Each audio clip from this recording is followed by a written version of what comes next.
একটি অপতথ্য বা তথ্যের বিকৃতি পুরো দেশকে অস্থির করে ফেলতে পারে, বিভেদ তৈরি করতে পারে মানুষে মানুষে। তাই প্রতিটি অপতথ্যের বিপরীতে প্রয়োজন সঠিক তথ্য তুলে ধরা। আর সেই কাজটি করতে এসেছি, আপনাদের সঙ্গে আছি আমি, রাকিব হাসান।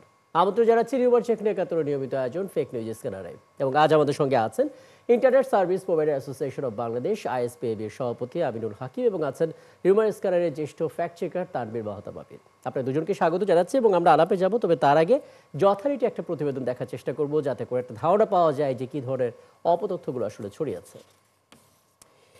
ফেসবুকে ছড়িয়ে পড়েছে এনসিপি নেতা হান্নান মাসুদের একটি ভিডিও, এবং সেখানে সরকার পতনের দাবিতে অসহযোগ আন্দোলনের ডাক দিতে দেখা গেল তাকে। শঙ্কা আর বিভ্রান্তি যখন ছড়াচ্ছে, তখন জানা গেল ভিডিওটি গত বছরের আওয়ামী লীগ সরকারের বিরুদ্ধে দেয়া সেই ভিডিওটি এবার ক্যাপশন বদলে অন্তর্বর্তী সরকারের বিরুদ্ধে বলে চালিয়ে দেওয়া হচ্ছে। ওদিকে রাস্তায় পড়ে থাকা এক নারীর ভিডিও শেয়ার করে দাবি করা হলো রাজধানীতে কলেজ ছাত্রীকে ধর্ষণ করে রাস্তায় ফেলে গেছে দুর্বৃত্তরা। পরে ফ্যাক্ট চেক হলো এবং দেখা গেল এই ঘটনা রাজধানীর নয়, বরং মানিকগঞ্জের। আর ধর্ষণ নয়, বরং অজ্ঞান হয়ে পড়েছিলেন সেই নারী। দর্শক, চলুন এক নজরে আমরা ফ্যাক্ট চেকগুলো দেখে নিই। ফেসবুকে ছড়িয়ে পড়ে একটি ভিডিওতে দেখা যাচ্ছে প্রধান উপদেষ্টা ডক্টর মোহাম্মদ ইউনূস বলছেন, আজকে হতবাক, এরকম একটা কাণ্ড ঘটতে পারে আমরা কেউ কল্পনাও করিনি। ভিডিওর ক্যাপশনে দাবি করা হয় ইতালিতে আওয়ামী লীগের বিক্ষোভে ডক্টর ইউনূস হতবাক। পরে ফ্যাক্ট চেক করে দেখা গেল ভিডিওটি প্রধান উপদেষ্টার সাম্প্রতিক ইতালি সফরের প্রেক্ষাপটে দেয়া নয়। এটি মূলত গত জুলাইয়ের ভিডিও। মাইলস্টোন স্কুল অ্যান্ড কলেজে বিমান বিধ্বস্তের ঘটনায় ডক্টর ইউনূসের দেয়া শোক বার্তার একটি অংশ। এটাকেই এই মিথ্যা দাবিতে প্রচার করা হচ্ছে। এর মাঝে ফেসবুকে আরেকটি ভিডিওতে এনসিপি নেতা আব্দুল হান্নান মাসুদকে বৈষম্যবিরোধী ছাত্র আন্দোলনের পক্ষ থেকে অন্তর্বর্তীকালীন সরকারের বিরুদ্ধে দেশব্যাপী সর্বাত্মক অসহযোগ আন্দোলনের ডাক দিতে দেখা গেল। পরে অনুসন্ধানে দেখা যায় আব্দুল হান্নান মাসুদের ভিডিওটি সাম্প্রতিক সময়ের নয়। এটি ২০২৪ সালের আওয়ামী লীগ সরকার পতনের এক দফা আন্দোলনের সময় দেয়া ভিডিও বার্তা। এটাকেই সাম্প্রতিক দাবিতে প্রচার করা হচ্ছে।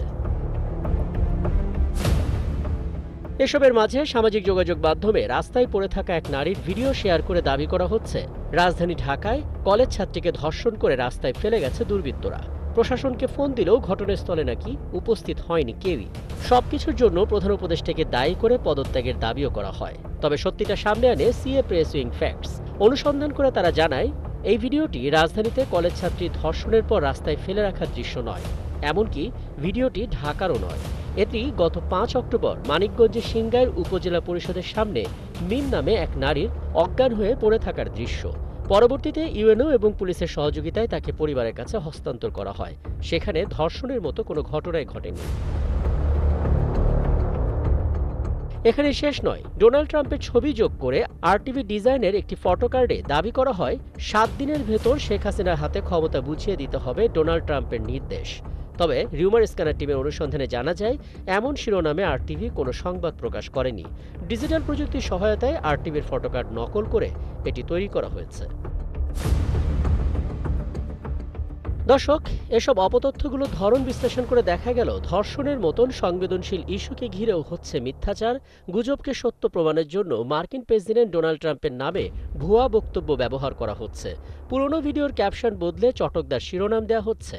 এই বাস্তবতায় সামাজিক যোগাযোগ মাধ্যম নয়, বরং গণমাধ্যমের খবরের ওপর আস্থা রাখার পরামর্শ বিশেষজ্ঞদের।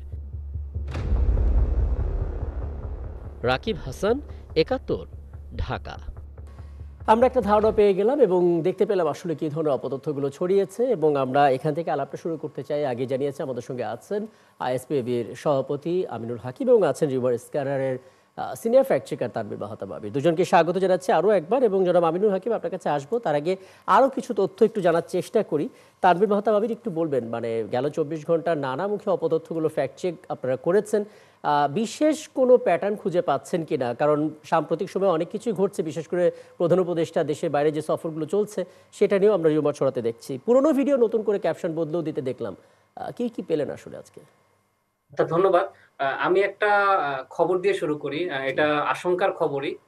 গুগলের যে জেমিনি নামে একটা চ্যাটবট আছে, মানে হুম। তার এটা অনেকটা চ্যাট জিপিটির মতন। তো এরা রিসেন্টলি বাংলাদেশের স্টুডেন্টদের জন্য এটা ফ্রি করে দিয়েছে। একটা ভার্সন ফ্রি করে দিয়েছে।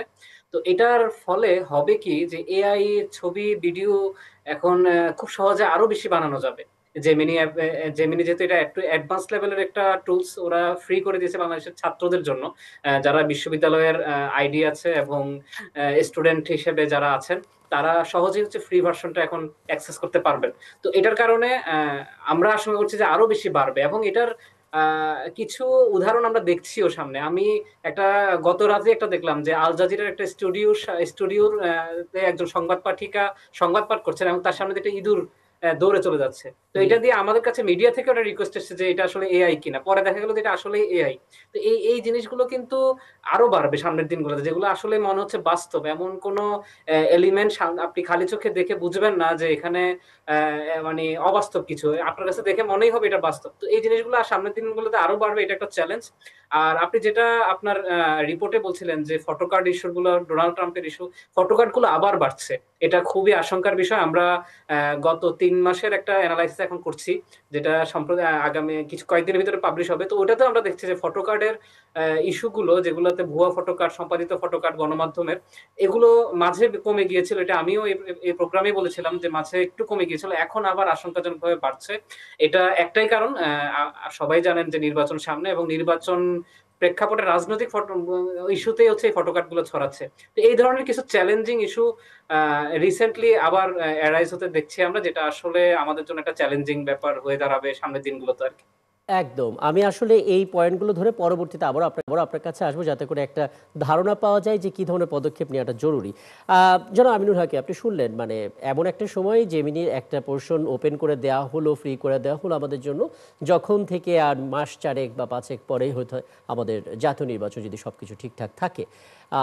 তার উপর আমরা দেখতে পাচ্ছি ফটোকার্ডগুলো যেভাবে হরহামেশায় নকল হচ্ছে, আমাদের দিক থেকে আসলে তথ্য প্রচার করা বাদে আর কোনো অপশনও আমরা দেখতে পাচ্ছি না যে কাজে আসছে।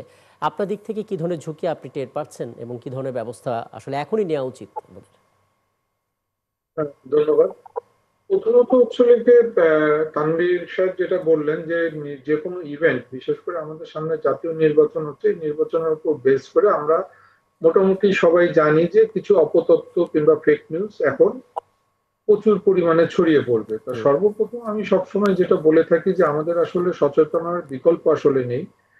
এখনই কিন্তু আমাদের মিডিয়া কিংবা আমরা যারা ইন্টারনেট সার্ভিস কিংবা বিভিন্ন সার্ভিস ওরিয়েন্টেড বিজনেসের সাথে জড়িত আছি, আমাদেরকে কিন্তু এগিয়ে আসতে হবে। বিশেষ করে মিডিয়ার একটা বড় সেক্টর আছে যারা আপনাদের এই ধরনের আহ, বিভিন্ন ধরনের যে অ্যাওয়ারনেস প্রোগ্রামগুলি হয়, এই অ্যাওয়ারনেস প্রোগ্রামগুলোতে বেশ কন্ট্রিবিউশন করছে।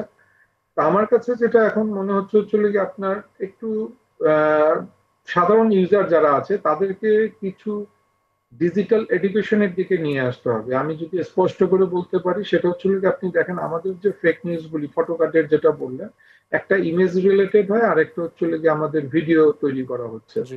এবং সবচেয়ে ভয়ঙ্কর বিষয় যেটা হচ্ছে কি, সামনে জাতীয় নির্বাচন নিয়ে আমাদের কাছে যেটা মনে হচ্ছে, ইমেজের থেকে ভিডিও এবারে বেশি প্রাধান্য পাবে, এবং ভিডিওগুলোতে খুব বাস্তবসম্মত মনে হয়। এবং যেহেতু আমাদের ডিজিটাল লিটারেসি খুব কম, ভিডিও এআই দিয়ে যে ভিডিওগুলি তৈরি হবে সেখানে দেখা যাবে বিশ্বাসযোগ্যতা কিংবা বাস্তবসম্মত আমরা যেটা মনে করি, এটার গ্রহণযোগ্যতা অনেকাংশে বেড়ে যাবে। তা আমাদের দিক থেকে যেটা করণীয় আছে সেটা হচ্ছে কি, আমরা ভিডিওগুলোকে আইডেন্টিফাই কিভাবে করা যেতে পারে, জনসাধারণ যারা আছে তাদেরকে কিছু টিপস এবং ট্রিক্স আসলে আমাদেরকে মিডিয়ার মাধ্যমে তুলে ধরা দরকার। সেই ক্ষেত্রে আমার মনে হয় কিছুটা কমে আসবে। এবং আমি এখানে একটু উল্লেখ করে বলতে চাই যে ভিডিওর ক্ষেত্রে সাধারণত দেখা যায় প্রত্যেকটা যে অবজেক্ট থাকে একটা ভিডিওর, প্রত্যেকটা অবজেক্টের দিকে আসলে কিন্তু খুব নিবিড় ভাবে পর্যবেক্ষণ করা উচিত। আপনি অবজেক্টগুলির রেজুলেশন যদি খেয়াল করে দেখেন, কিংবা যে অবজেক্টের মুভমেন্ট গুলি যদি খেয়াল করে দেখেন, কিংবা যে কোনো একটা ভিডিওর যদি 5টা অবজেক্ট থাকে, 5টা অবজেক্টের মধ্যে টেক্সট কি টাইপের ইউজ হচ্ছে, টেক্সটের ফন্টটা কিভাবে ইউজ হচ্ছে, সেখানে কোনো লোগো আছে কিনা, সেই লোগোটার সাথে আমাদের রিয়েল লাইফে যে আমরা লোগোগুলি দেখছি তার সামঞ্জস্য আছে কিনা, কিংবা একটা হিউম্যান বিং এর হাঁটা চলার মুভমেন্ট কিংবা একটা ভেহিকেলের মুভমেন্ট কি ধরনের হবে, এই জিনিসগুলি ডিফারেন্সিয়েট যখন করতে পারবো তখনই কিন্তু আমরা আইডেন্টিফাই করতে পারবো যে কোনটা আমার এআই দিয়ে জেনারেটেড করা, আর কোনটা আমরা রিয়েল। একদম একদম অনেকগুলো বিষয় আসলে আপনি স্পষ্ট করলেন। আমি একটা বিরতিতে যাচ্ছি, ফিরে এসে আসলে দুজনের কাছে জানার চেষ্টা করব আমরা আসলে ইন্ডিপেন্ডেন্ট ফ্যাক্ট চেকারদের কথা বলি, কারণ ঘুরে ফিরে আমরা river scanner, Bangladesh fact watch কিংবা আমাদের যে সিএপি সুইং ফ্যাক্টস আছে তাদের কাছে আমরা ঘোরাফেরা করছি। নতুন নতুন যারা ইয়াং জেনারেশন থেকে আসছে, যারা পাশ করে বের হচ্ছেন, তাদেরকে আমরা কীভাবে কাজে লাগাতে পারি ইন্ডিপেন্ডেন্ট ফ্যাক্ট চেকার হিসেবে, সেগুলো নিয়ে একটা পথ খোঁজার চেষ্টা করবো। এবং আমার সঙ্গে আছে আইএসপিবির প্রেসিডেন্ট আমিনুল হাকিম এবং রিভার স্ক্যানারের senior fact checker Tanvir Mahato Abir. আবারও দুজনকে আমন্ত্রণ জানাচ্ছি। এবং তানভীর মাহাতো আবির, একটু বলবেন আপনারা যে পরিমাণ অপতথ্যগুলোর ফ্যাক্ট চেক করতে চান, এবং আমরা প্রায় শুনি সেই অপতথ্যের বিপরীতে ফ্যাক্ট চেকারের সংখ্যা খুবই কম এবং রীতিমতো হিমশিম খেতে হয়। আরও একবার সুনির্দিষ্ট করে কয়েকটা চ্যালেঞ্জের কথা বলবেন, যে জিনিসগুলো আসলে আপনারা ফেস করছেন, যেগুলো মিটে গেলে কিছুটা হলেও এই অপতথ্যের বিপরীতে যুদ্ধটা আরেকটু শক্তিশালী হবে। ধন্যবাদ। আমরা যেটা সবসময় বলি যে 18 কোটি বা 19 কোটি মানুষের এই দেশ, সেই জায়গাতে প্রফেশনাল ফ্যাক্ট চেকিং এর জায়গাটা খুবই ছোট, খুবই ছোট। কারণ বাংলাদেশে যে কয়েকটা ইন্ডিপেন্ডেন্ট ফ্যাক্ট চেকিং প্রতিষ্ঠান আছে তাদের টোটাল ক্যাপাসিটিটা 50-এর বেশি হবে না, মোট সংখ্যাটা। তো সেটা আসলে আমাদের জন্য খুবই কঠিন। এই বিশাল পরিমাণ গুজবের যে প্রবাহ, এটা আপনি নিজেও জানেন যে এই প্রতিদিন অন্ততপক্ষে আমাদের যে ক্যাপাসিটি, আমরা 12 থেকে 13টার বেশি ফ্যাক্ট চেক করতে পারি না, যেটা আমাদের সক্ষমতা এতটুকুই হাইস্ট। কিন্তু প্রতিদিন আমাদের কাছে কিন্তু অসংখ্য আসে, এর থেকে 3 থেকে 4 গুণ বেশি গুজব আসে, এবং সেগুলো ভেরিফাই হয়, ক্রস চেক হয় এবং পাবলিশের জন্য একেবারে রেডি থাকে। কিন্তু আমরা এই কাজটা শেষমেশ গিয়ে করতে পারি না আমাদের ক্যাপাসিটির লিমিটেশনের কারণে। তো এই জায়গাটাতে আসলে সমাধানের জায়গাটা হচ্ছে যদি আরো বেশি মানুষ এটাতে আগ্রহী হয়। এই জায়গাটা হচ্ছে এমন যে আপনি যদি আগ্রহ ধরে রাখতে না পারেন, আপনার কাছে একদিন দুই দিন হয়তো ভালো লাগবে এই কাজটা, তো পরবর্তীতে আপনার কাছে এই জিনিসটা একটু এটা অনেক ক্ষেত্রে আমাদের যে টিম মেম্বার এরাও অনেক সময় মানসিকভাবে বিভিন্ন ধরনের মেন্টালি অনেক, কারণ আমরা অনেক ধরনের, আপনি নিজেও জানেন, আমরা অনেক ধরনের ভিডিও দেখতে হয় যেগুলো আসলে মেন্টালি ডিস্টার্ব ভিডিও, যেটা আসলে আমাদের মানসিক বা মনস্তত্ত্বে অনেক ধরনের প্রভাব ফেলে, যেটা আমরা নিজেরাও ফেস করি প্রায়ই। তো এই জায়গাটাতে কিন্তু আসলে কাজ করার তেমন কিছু নাই যদি না আমরা আমাদের মেন্টালি হেলথের দিকে খেয়াল রাখতে পারি। তো এই জায়গাটা থেকে চিন্তা করে অনেকে হচ্ছে এই জায়গাটা আগ্রহ হয় না যে মানে এই প্রফেশনে আসার জন্য। তো এটাতে যদি ফান্ডিং এর ব্যাপারগুলো আসে বা আর্থিকভাবে তাদেরকে ওই জিনিসটা স্বাধীনতা দেওয়া হয়, আমার মনে হয় যে আরো অনেক বেশি মানুষ এটাতে আসবে। এবং বাংলাদেশে ফ্যাক্ট চেকিং এর যে আমরা টুলসও অনেক লিমিটেশন আছে, বিশ্বের অনেক দেশের মানুষই হচ্ছে টুলস এর কারণেও এআই বা এই ধরনের কাজগুলো করতে চায় না। আমরা আমাদের সীমাবদ্ধতার মধ্যেও আমরা অনেক কিছু করি। তো এখানে যদি সরকার বা বেসরকারি যে প্রযুক্তি প্রতিষ্ঠানগুলো আছে তারা যদি এগিয়ে আসে এবং এআই বা এই ধরনের প্রযুক্তির যে টুলস গুলো দরকার এগুলো ডেভেলপিং এ যদি তারা নজর দেয়, আমরা মনে করি এটা আমাদের জন্য অনেক ক্ষেত্রে হেল্পফুল হবে। তারপরে আমি মোটা দাগে এখানে তিনটা গুরুত্বপূর্ণ পয়েন্ট পেলাম। প্রথমত, এখানে আসলে একটা প্রফেশনাল রূপ দেয়া এবং যারা ফ্যাক্ট চেক করবে তাদের একটা আগ্রহ তৈরি করা, এবং কিছু স্পেশাল টুলসগুলোকে আরও যুক্ত করে দেওয়া, যাতে করে আরও স্বচ্ছভাবে কাজটা করা যেতে পারে। যেন আমি হয়তো এই জায়গায় একটু যুক্ত করবেন, মানে প্রথমত আপনি নিজে আসলে ইন্ডাস্ট্রির মানুষ, আপনি খুব ভালো মতো বুঝতে পারছিলেন যে কোন কোন জায়গায় কাজ করার প্রয়োজন, সেই জায়গা থেকে আপনি বলছিলেন ডিজিটাল লিটারেসির কথা। কিন্তু দিন শেষে আসলে যেই কাজগুলো খুব বেশি জরুরি, অর্থাৎ টেক জায়ান্টদের সঙ্গে নেগোসিয়েশনটা করা, আমি ফ্যাক্ট চেক করলাম, পাশাপাশি আমি তাদেরকে বলতে পারলাম যে এই আইডিগুলো থেকে এই অপতথ্যগুলো ছড়ানো হচ্ছে, প্লিজ এগুলোকে আপনারা ব্লক করে দিন। মানে এই আলোচনার জায়গাটা তৈরি করার ক্ষেত্রে কি করণীয়? আসলে আমরা স্টার্লিং তো আনতে পেরেছি, তাহলে নেগোসিয়েশন করে কেন এগুলো আমরা করতে পারছি না? আচ্ছা, বর্তমান সরকার কিন্তু BTRC, Bangladesh telecom regulatory commission, social মিডিয়ার যে প্ল্যাটফর্মগুলি আছে তাদের সাথে সিঙ্গেল পয়েন্ট অফ কন্ট্যাক্ট হিসাবে কাজ করছে, এবং যে কোনো ধরনের যে অপতথ্য কিংবা কোনো ফেক যে নিউজগুলি হয় সাধারণত বিটিআরসির মাধ্যমে আমাদের মেটা ডাটা কিংবা ইউটিউবের সাথে যোগাযোগ করা হয়, এবং ওদের কাছে জাস্টিফিকেশন যদি থাকে সেই ক্ষেত্রে সাথে সাথে কিন্তু এই ধরনের কন্টেন্টগুলি রিমুভ করা হয়। আর আমরা জানি যে যেহেতু এখন সোশ্যাল মিডিয়া একটা বড় অংশ জুড়ে কাজ করছে, আপনার প্রাইভেট সেক্টর কিংবা কোনো ইন্ডিভিজুয়াল ইউজারের কাছ থেকে ওনারা সেইভাবে কোনো রেসপন্স করে না। এটা আসলে সরকারি ভাবে এগিয়ে যেতে হবে, এবং এখন সরকার বিটিআরসি বেশ এটা স্ট্রংলি কাজ করছে, নেগোসিয়েশনও করছে। Ministry of post and telecommunication আমার জানা মতে বেশ কতগুলি মিটিং ওনারা করেছে, এবং সোশ্যাল মিডিয়ার প্ল্যাটফর্মে ওনারাও ডিসিশন মেকার যারা আছেন ওনারাও বাংলাদেশ সরকারকে আশ্বস্ত করেছে যে ওনারা সরকারের সাথে একসাথে কাজ করবে। আচ্ছা, সেক্ষেত্রে আসলে আমাদের এখান থেকে যে গেটওয়েগুলো থাকে, সেটা ইন্টারনেট যারা সার্ভিস দিচ্ছেন তারা বটে, একই সঙ্গে যারা আসলে মোবাইল অপারেটর হিসেবে কাজ করছেন, তাদের কি কোনো কিছু করণীয় আছে, কাজের সুযোগ আছে আসলে অপতথ্যের বিপরীতে? আচ্ছা, টেকনিক্যালি যদি আমি বলি, আসলে কোনো সার্ভিস অপারেটর কিংবা সার্ভিস প্রোভাইডার যারা আছেন ওনারা টেকনিক্যালি এটা কাজটা করতে পারবেন না। আচ্ছা, কারণ আমাদের এই কন্টেন্টগুলি কিন্তু আমাদের নিজস্ব সার্ভারে প্রিজার্ভ হয় না। এই কন্টেন্টগুলি কিন্তু ফেসবুকের সার্ভারে প্রিজার্ভ হচ্ছে, ইউটিউবের কন্টেন্টগুলি ইউটিউবের সার্ভারে থাকছে, এটা সম্পূর্ণ তাদের এখতিয়ার। জি, আমরা অপারেটর যারা আছি আমরা ম্যাক্সিমাম অ্যাওয়ারনেসটা তৈরি করতে পারবো, যেহেতু ইন্টারনেটের ব্যবহারকারী মানেই উনি কোনো ফিক্সড ব্রডব্যান্ড অপারেটরের সাথে সংযুক্ত আছে অথবা টেলিকম অপারেটরের সাথে আছে। আমরা আমাদের ইউজারকে এডুকেটেড কিংবা ডিজিটাল লিটারেসির কথা যেটা আমরা বললাম, ফেক নিউজ কিভাবে আইডেন্টিফাই করতে হবে কিংবা ফেক ভিডিও কিভাবে আইডেন্টিফাই করতে হবে, এআই রিলেটেড জেনারেটেড ভিডিওগুলি কিভাবে আমরা আইডেন্টিফাই করব, এই ইনফরমেশনগুলি আমরা খুব ইজিলি আমাদের ইউজারদেরকে এডুকেটেড করতে পারি। একদম পরিষ্কার। আমি সবশেষ তানভীর মাহতাব আবির আপনার কাছ থেকে একটা বিষয় একটু জানার চেষ্টা করি। অনেকেই এই জিনিসটা আসলে আমাদের কাছে জানতে চান এবং মনে করতে পারি বেশ কিছুদিন আগেও একবার আপনার কাছে জানতে চেয়েছিলাম। সেটি হচ্ছে যে আমরা ঘুরে ফিরে কিছু কিছু ফেসবুক আইডি দেখতে পাই, বুঝতে পারি এটা ফেক আইডি, এবং এটাও দেখি যে ধারাবাহিকভাবে সেই জায়গা থেকে অপতথ্যগুলো পোস্ট করা হচ্ছে। আমরা আসলে অপতথ্যগুলো তো ফ্যাক্ট চেক করছি, কিন্তু আইডিগুলোর বিরুদ্ধে কোনো ব্যবস্থা নিতে পারছে কি?